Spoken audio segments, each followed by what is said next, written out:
Semangat pagi anak-anak. Bagaimana kabar kalian hari ini? Nah, anak-anak, pertemuan hari ini adalah pertemuan terakhir kita di semester ini dalam artian pertemuan pembelajaran karena minggu depan itu tanggal merah. Sehingga hari ini Ibu akan memberikan beberapa preview materi menjelang ujian sekolah.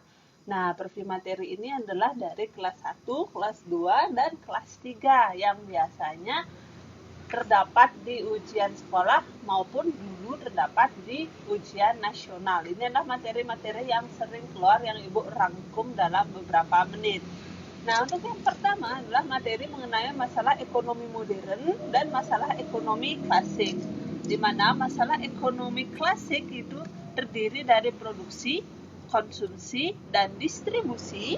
Sedangkan masalah ekonomi modern itu juga ada 3, yakni what, how, dan for whom. What itu adalah apa barang yang diproduksi, how itu adalah bagaimana barang tersebut diproduksi, dan for whom itu adalah untuk siapa barang tersebut itu diproduksi. Nah, sebagai ilustrasi contoh, di sini udah ada Pak Bayu.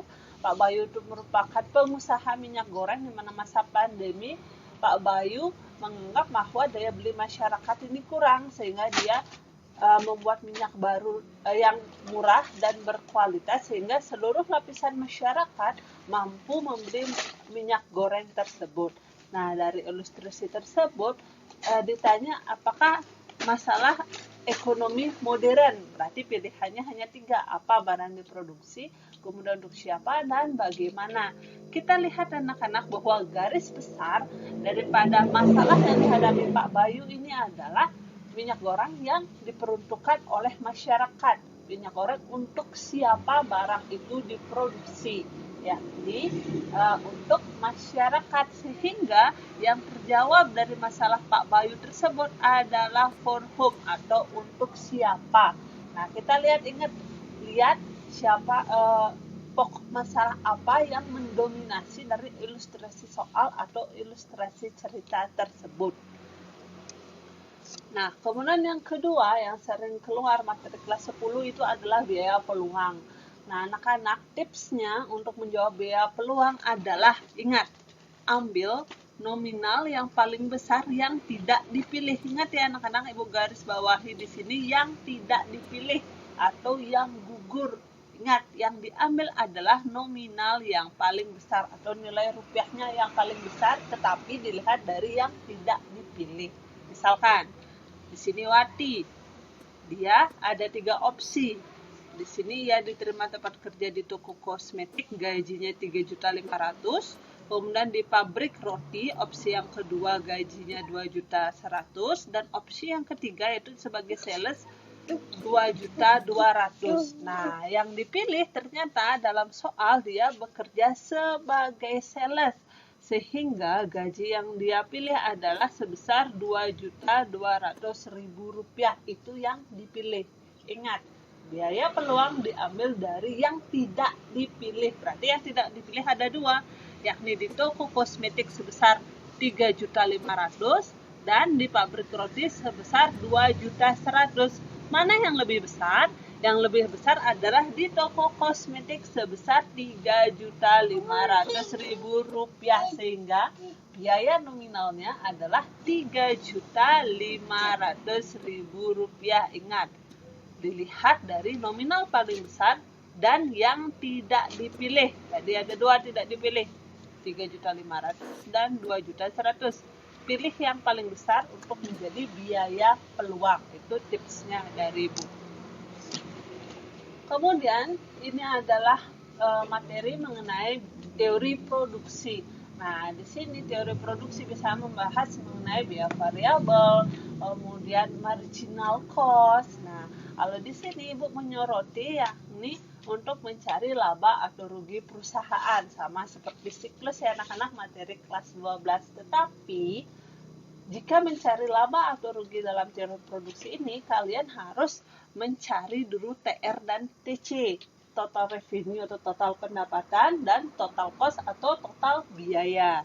Nah, laba atau ruginya kalian kurangkan antara TR dan TC, kurangkan antara total pendapatan dengan total beban. Jika hasilnya positif berarti dia laba, pendapatannya lebih besar. Tapi jika hasilnya min berarti dia rugi. Artinya biaya yang dikeluarkan lebih besar. Nah, adapun cara mencari TR-nya anak-anak atau total pendapatannya itu diambil dari berapa kuantitas yang dijual dikali dengan harga jualnya. Ingat, kuantitas yang dijual dikali harga jualnya. Kemudian untuk mencari TC, karena TC itu ada dua variabel, ada fixed cost dan ada variable cost, maka kalian cari dulu total fixed cost. Biasanya total fixed cost itu tidak dikali dengan kuantitas, karena dia tidak dipengaruhi oleh kuantitas. Contohnya sewa gedung misalnya. Nah, sehingga fixed cost itu biasanya ada dalam soal. Kemudian yang kedua yakni total variable cost. Nah, kalau total variable cost ini didapat dari berapa kuantitas yang diproduksi dikali dengan biaya variabel per unit. Nah, ini baru variable cost dipengaruhi oleh kuantitas yang diproduksi. Jadi, untuk mencari total cost itu adalah total variable cost ditambah dengan total fixed cost. Untuk mencari laba ruginya, total revenue dikurangi dengan total cost. Nah, ini dia anak-anak contoh daripada soal dari teori produksi. Di sini disebut UD Jayabaya itu menghasilkan 1000 kg sosis ayam. Nah, ini berarti adalah Q daripada UD Jayabaya. Kemudian biaya tetapnya, nah ini merupakan total fixed cost sebesar 400.000 dalam memproduksi 1000 kg sosis ayam. Dan biaya variabelnya, nah ini variabel cost-nya 3.500. Nah, apabila sosis tersebut dijual dengan harga 4.000, nah ini dia harga jualnya anak-anak, berarti price-nya 4.000 per bungkus. Nah, kita cari, ingat dulu TR-nya. TR adalah harga jual dikali kuantitas, berarti 4.000 dikali dengan 1.000. Sehingga TR-nya akan menjadi 4 juta. Kemudian kita mencari TC-nya. TC, ingat yang pertama komponennya adalah total fixed cost. Total fixed cost, kita lihat di sini biaya tetapnya yang diperlukan adalah sebesar 400.000 rupiah. Berarti total fixed cost-nya adalah sebesar 400.000 rupiah. Kemudian kita cari total variable cost. Nah, variable cost-nya adalah 3.500 dikali dengan 1.000.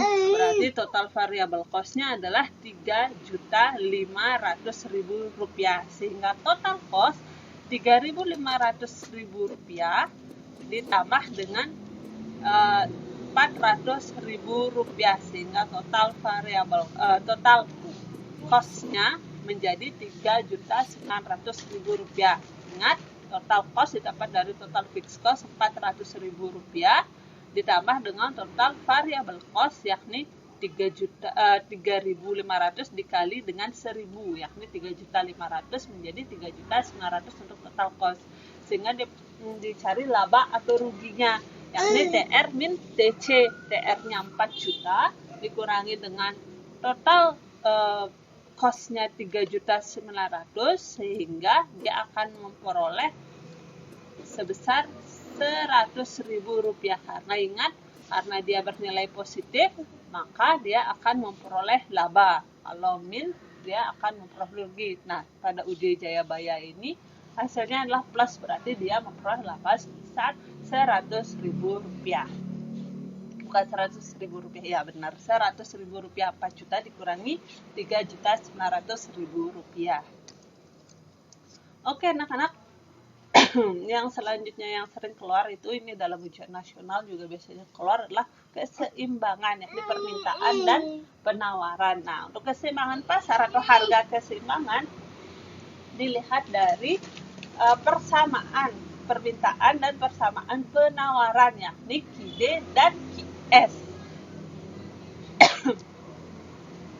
Nah, dalam soal biasanya diketahui QD dan QS-nya, tetapi jika belum, kalian harus cari dulu persamaan QD dan QS-nya.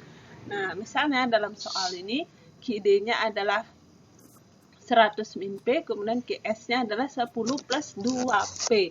Ingat, kalian cari harga keseimbangan dengan rumus QD sama dengan QS. Kemudian kalian cari P-nya dulu. Setelah ketemu P, baru kalian silahkan cari Q dengan memasukkan ke salah satu persamaan QD ataupun QS itu sama. Nah, anak-anak, kemudian Ibu akan lanjutkan ke SHU koperasi. Nah, ini adalah materi tetap sama kelas 10. Yakni SHU itu dapat dibagi menjadi dua, anak-anak. Ada SHU jasa modal dan SHU jasa simpanan. Nah, kalau jasa modal biasanya dilihat dari simpanan Tuan A. Tuan A itu bisa siapa saja, misalnya Wati atau siapa, tergantung pada soal. Kemudian per modal yang ada di koperasi, kemudian dikali persentase jasa modal dikali SHU. Kemudian untuk SHU jasa pinjaman, ada pinjaman Tuan A atau pinjaman siapapun orangnya yang terdapat pada soal, dibagi pinjaman koperasi dikali persentase jasa pinjaman dikali SHU. Nah, ini adalah modal kalian anak-anak atau rumus kalian untuk mencari besarnya SHU. Kita contohkan untuk mencari SHU pada soal berikut ini. Ini adalah koperasi makmur. Nah, kita lihat modal koperasinya adalah 90 juta. Kemudian total pinjaman daripada koperasinya adalah 25 juta. Kemudian SHU-nya yang didapat oleh koperasi adalah sebesar 10 juta. Nah, untuk pembagian SHU-nya, jasa modalnya 25%, jasa pinjamannya 20%. Nah, kemudian ini si Santi, anggota koperasi, mempunyai simpanan wajibnya 600.000 dan simpanan pokoknya 1.200.000 rupiah. Nah, ternyata Wati itu mau juga memiliki pinjaman sebesar 2 juta rupiah pada koperasi. Nah, ditanya berapakah besarnya SHU. Jadi kalian ingat rumusnya, kalian harus mencari dulu SHU jasa modal dan mencari SHU jasa simpanan. Kita lihat SHU jasa modal simpanan Tuan A, berarti kalau di sini adalah simpanan Wati. Nah, simpanan, kita lihat ada simpanan wajibnya 600.000 dan simpanan pokoknya 1.200.000. Berarti total simpanan Wati adalah sebesar 1.800.000 rupiah. Maka di sini adalah 1.800.000 rupiah. Kemudian dibagi modal koperasi. Kita lihat pada soal, modal koperasi adalah 90 juta. Berarti modal koperasi di sini adalah 90 juta.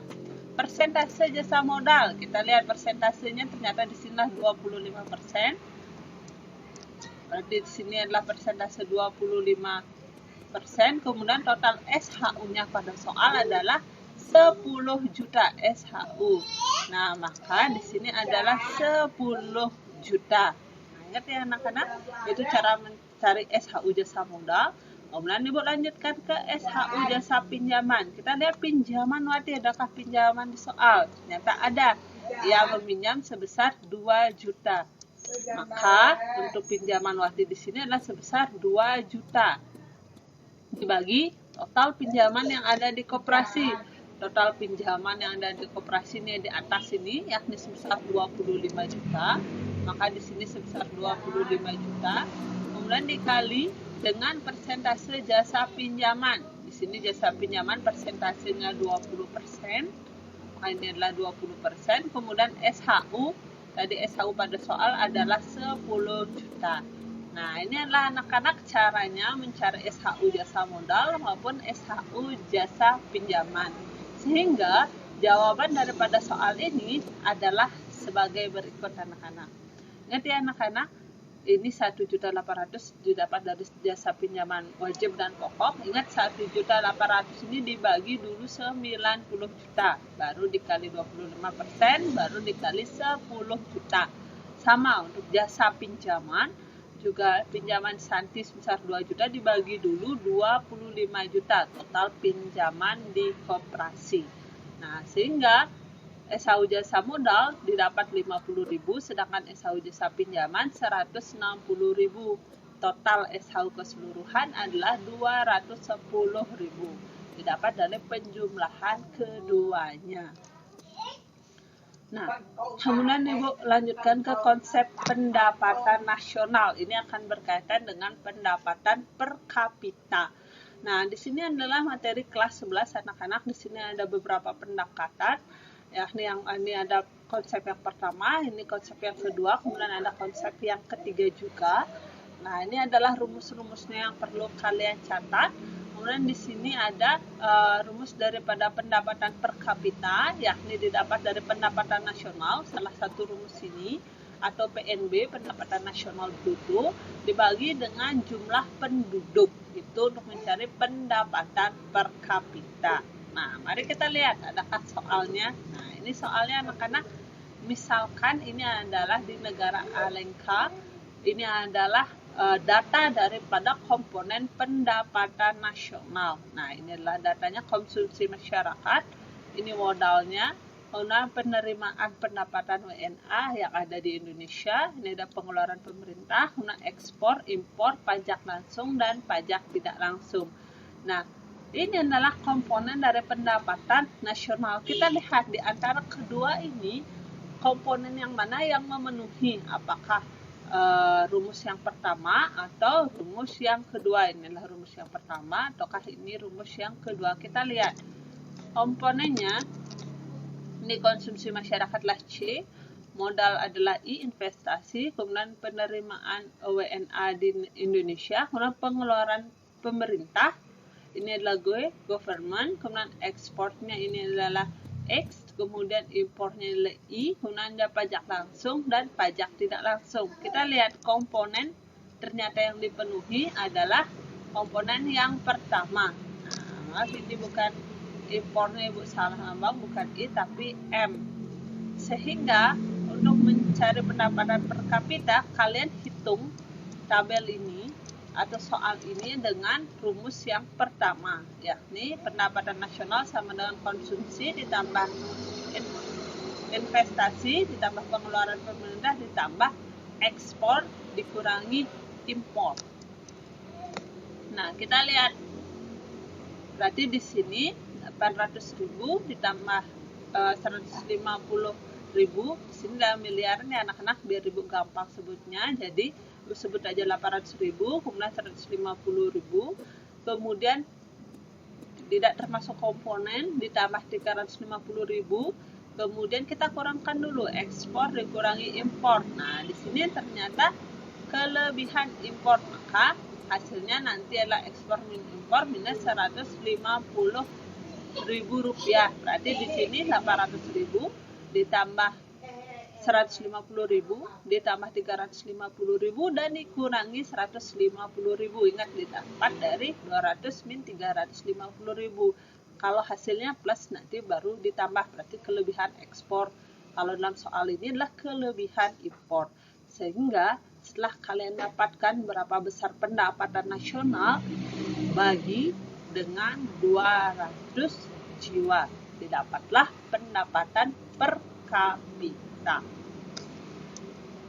Nah, anak-anak, di sini Ibu bahas sedikit tentang falas, biar tidak kalian bingung. Biasanya terjadi kebingungan itu adalah antara yang mana kurs jual, apakah dipakai ataukah kurs beli. Nah, ini materi kelas 11. Nah, di sini kita lihat di sini ada 3 macam kurs, ada kurs jual, kurs beli, dan kurs tengah.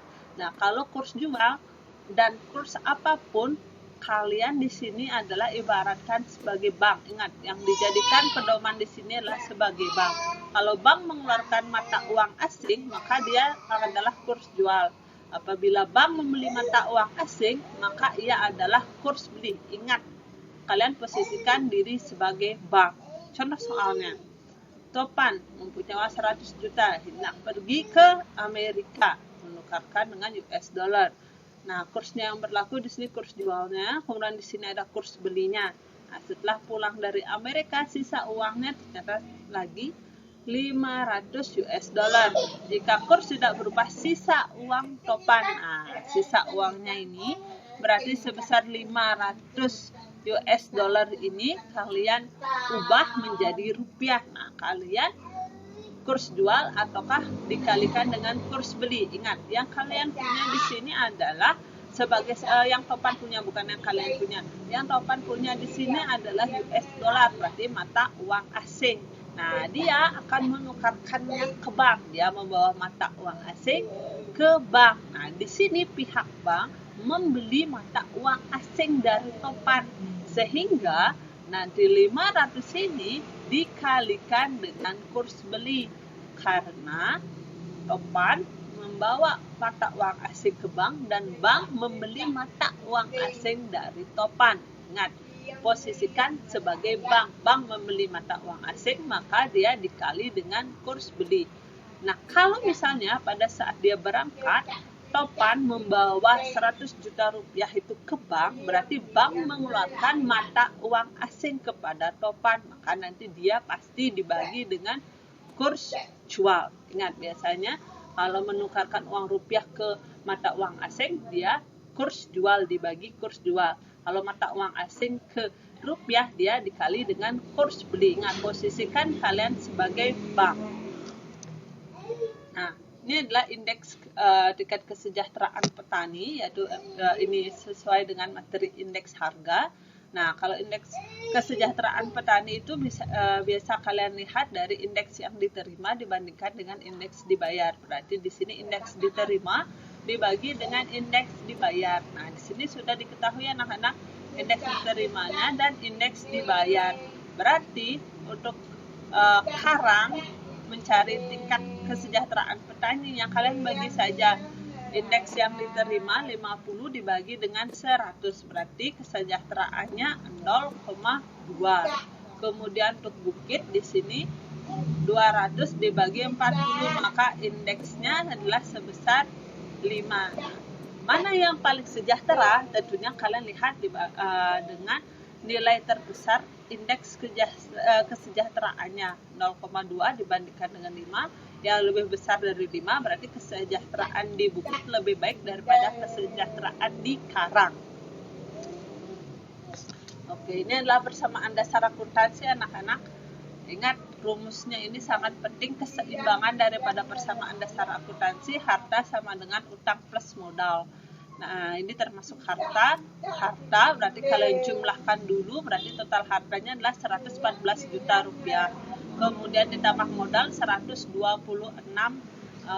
juta rupiah. Nah, untuk mencari modal, kalian tinggal pindah ruas saja untuk mencari modal. Ingat, harta sama dengan utang plus modal. Nah, ini bukti transaksi anak-anak. Ini ada beberapa yang masih keliru, tekankan lagi. Kalau faktur, dia pasti secara kredit, baik itu penjualan ataupun pembelian. Nah, kalau kwitansi, nota atau cek, dia pasti secara tunai, baik itu penjualan maupun pembeliannya. Nah, ini misalnya tanggal 6 dibeli mesin menggunakan faktur. Nah, berarti mesin ini dibeli secara kredit. Ingat, faktur ini secara kredit, dia menimbulkan utang usaha. Kalau nanti misalnya buktinya kwitansi, maka dia secara tunai, maka untuk akunnya yang dipengaruhi adalah kas. Ingat ya anak-anak. Nah, ini adalah menganalisis laporan laba rugi dalam kertas kerja. Nah, ini menganalisis laba atau rugi yang terdapat di perusahaan di kertas kerja. Ingat, ini adalah contoh kertas kerjanya pada PD Abimayu. Kalian lihat apakah perusahaan tersebut mendapat laba rugi dari kolom laba rugi. Nah, kita lihat selisihnya. Nah, ini dia selisihnya anak-anak.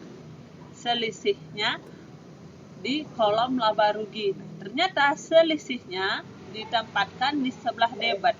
Hal itu berarti nominal di kredit lebih besar daripada nominal di debit. Nah, nominal di debit itu adalah akun penjualan atau penerimaan. Sedangkan akun nominal yang ada di kolom sebelah debit itu adalah beban-beban atau pembelian, berarti itu adalah pengeluaran. Sehingga dapat diartikan penerimaan lebih besar daripada pengeluaran, sehingga selisihnya itu adalah di kolom debat. Nah, selisih ini adalah laba. Jika selisihnya terdapat di kolom debit, laba rugi, itu adalah laba. Jika nanti misalnya selisihnya ada di sini anak-anak, di kolom kredit, maka itu adalah rugi.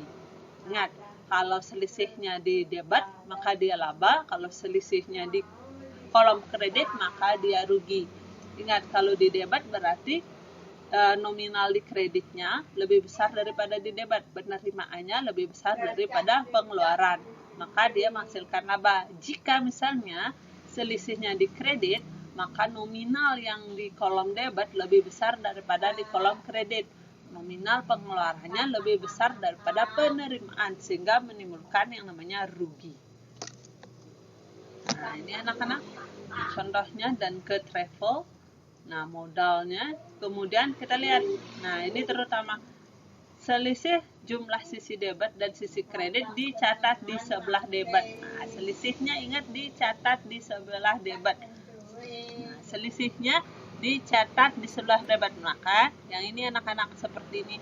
Selisihnya dicatat sebelah debit seperti yang Ibu bilang tadi. Kalau sebelah debit maka dia laba. Kalau selisihnya di sebelah kredit maka dia rugi. Berarti pada dan ke travel dia memperoleh laba sebesar 4 juta rupiah. Ingat, selisihnya dicatat di sebelah debit seperti anak-anak seperti ini. 21.060.000 ini selisihnya di sebelah debit.